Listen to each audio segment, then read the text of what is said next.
Okay friends, one of the first things we have to do to get started on replacing our washer nozzles is to get under the hood.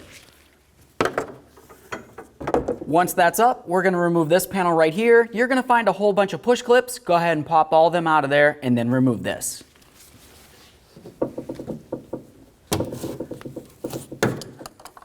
Now with that out of the way, we have a nice clear view of both of our washer nozzles.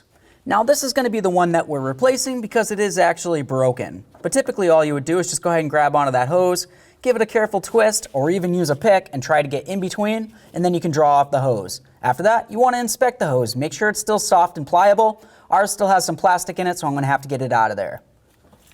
To remove this from the hood, you're going to find two little ears on it. Just grab some pliers.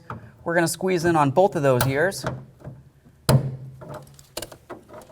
And then we'll go out there and remove it from the hood. There it is, friends. All right, so now it's time to install our brand new washer nozzle.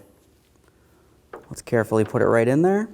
Once it's in a little bit, we'll twist it so it's lined up with where it needs to be, and then press it into the hood. Make sure it's secure. From under the hood, let's go ahead and reattach our washer hose here.